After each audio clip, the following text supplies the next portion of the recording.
Welcome to Midnight Murmurs, where the shadows whisper secrets you'd rather not hear.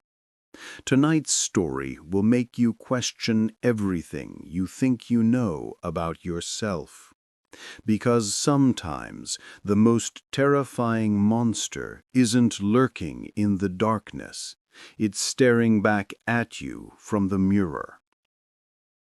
This is the story of Daniel Reed and the night he discovered the truth. Part 1. The Gaps. Daniel had always been a heavy sleeper. At least that's what he told himself when he woke up exhausted, his muscles aching as if he'd run a marathon in his sleep. The sheets were always tangled, sometimes torn. His fingernails were often dirty, packed with soil and something darker he didn't want to think about. Probably gardening, he'd mutter, even though he hadn't touched his backyard in months. The weeds had taken over, growing wild and thick, obscuring whatever might be buried beneath. But it was the gaps in his memory that really bothered him. Tuesday night, for instance, he remembered getting home from work, microwaving leftover pasta, and sitting down to watch television. And then nothing. Just a blank space where hours should have been, until he suddenly found himself standing in his bathroom at 3:47 a.m., staring at his reflection with no memory of getting there. His reflection looked wrong somehow. The eyes seemed darker.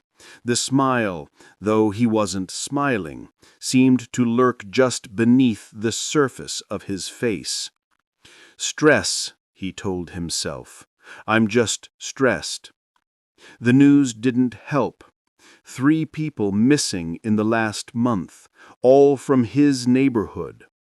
Sarah Chen, the jogger who ran past his house every morning.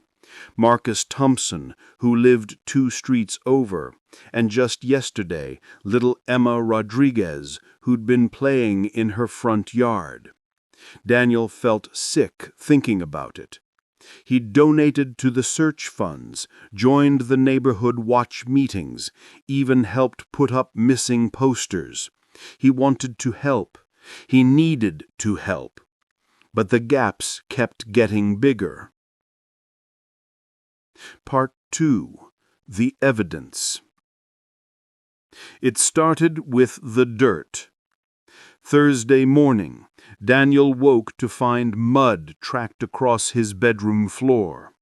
Footprints, his size, leading from the back door to his bed. He followed them with trembling hands, watching them fade as they crossed the carpet. His shoes sat by the back door, caked in fresh earth and leaves. When he picked them up, something fell out. Something small and pink, a child's hair clip, a little butterfly, one wing broken. Emma Rodriguez had been wearing a clip just like this in the photo on the missing poster. Daniel had seen it, had memorized every detail of her face, praying she'd be found safe. His hands shook as he threw the clip in the garbage, burying it deep beneath coffee grounds and food waste. His mind raced with explanations. Someone was framing him. He'd stepped on it during the search. He'd picked it up accidentally. Anything but the alternative. But the alternative wouldn't stay buried.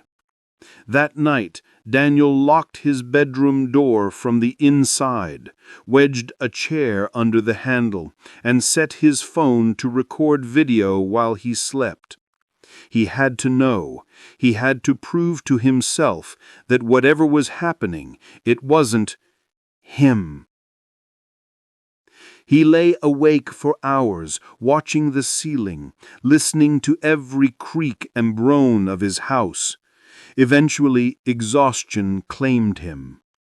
When he woke, it was dark outside. His phone said 4:23 a.m. The chair was still in place.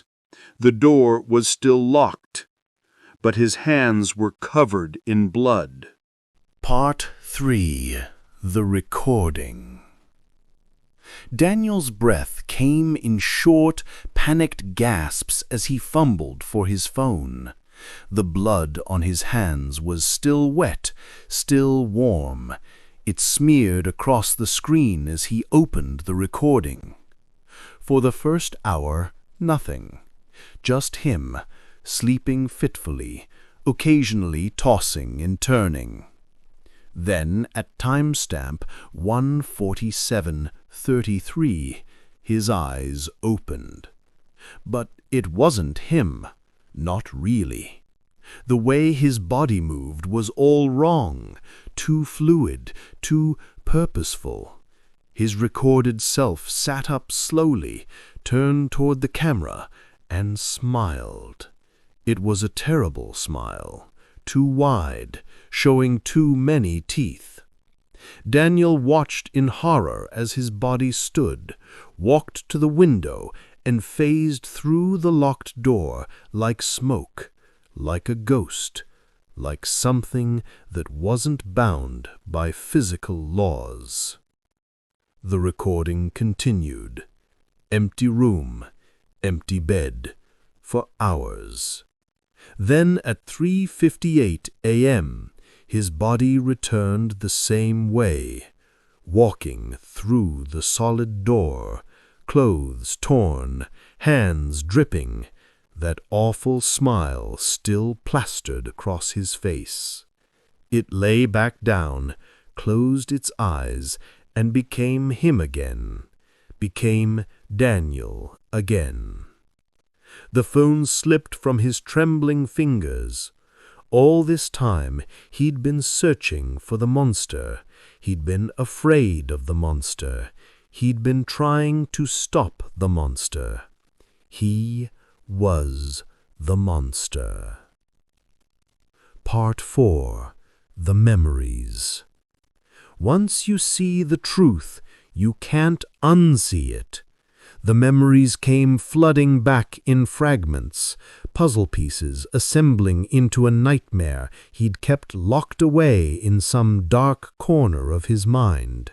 Not gaps, not missing time, carefully constructed walls to protect him from what he became when the sun went down. He remembered Sarah Chen, her surprise when he stepped out from behind the tree during her morning run.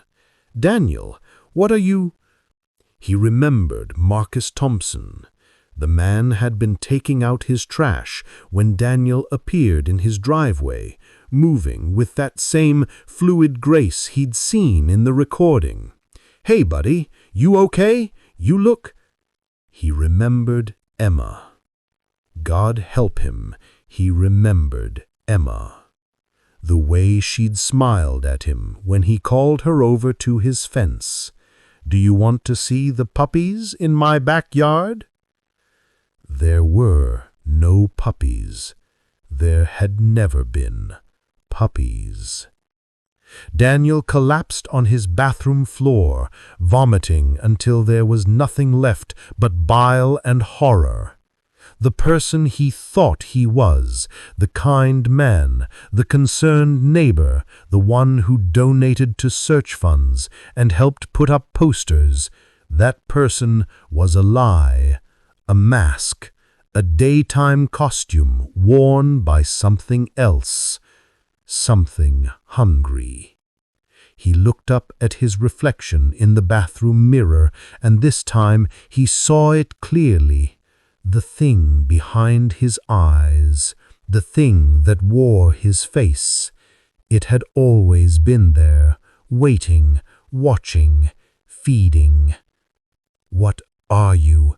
he whispered to his reflection. Its reflection smiled that terrible smile, When it spoke, its voice was his voice, but layered with something ancient and cold. "I'm you," it said. "I've always been you. The real question is, what are you going to do about it?" Daniel had 3 options. He could go to the police, confess everything, let them lock him away where he couldn't hurt anyone else. But would they believe him? Would they understand that he didn't remember, that something else took control? Or would they just see a murderer trying to claim insanity? He could end it. The bottle of sleeping pills in his medicine cabinet would do the trick. If he wasn't alive, the thing couldn't use his body anymore. The monster would die with him. Or he could try to fight it, lock himself away each night, find some way to restrain the thing that came out when he slept.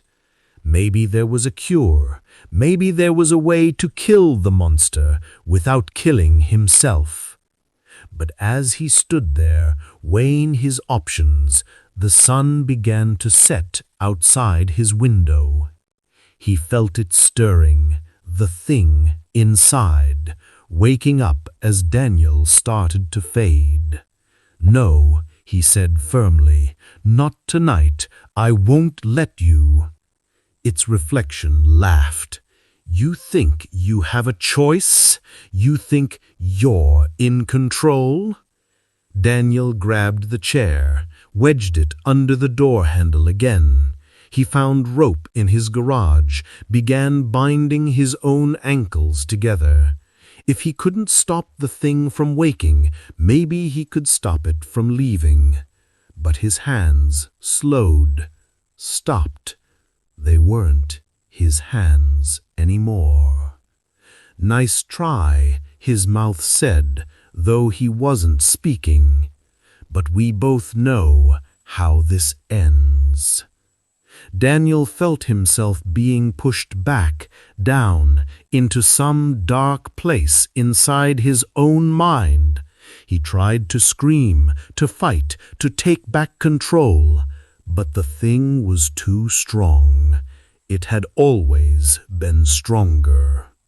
The last thing Daniel saw before the darkness took him was his reflection in the hall mirror, standing there, smiling, stretching his arms like someone putting on a familiar coat. "Time for a walk," it said. And somewhere deep in the prison of his own mind, Daniel screamed. The next morning, Daniel woke up in his bed. The sun was shining. Birds were singing outside. For a moment, just a moment, he thought it all had been a nightmare. Then he saw his hands, and he knew that somewhere else was missing. Someone else's family was printing posters, organizing searches, praying for a miracle. And he knew that tonight, when the sun set, it would happen again. Because the monster wasn't something that invaded him. The monster was he. It always had been. Thank you for joining me tonight on Midnight Murmurs. The scariest part about monsters isn't that they exist. It's that sometimes they look exactly like us. If you enjoyed tonight's story, please give this video a thumbs up. It helps more horror lovers find these tales in the dark. Subscribe and hit that notification bell so you never miss a story when it drops. And I'd love to hear from you in the comments. What would you do if you discovered you were the monster? Would you turn yourself in? Would you fight it? Or would you let the darkness win? Share this video with someone who loves a good psychological scare. but maybe wait until morning. Some stories are better not heard alone in the dark. Until next time, dear listeners, remember, check your reflection carefully. You might not like what looks back. This has been Midnight Murmurs. Sweet dreams if you can.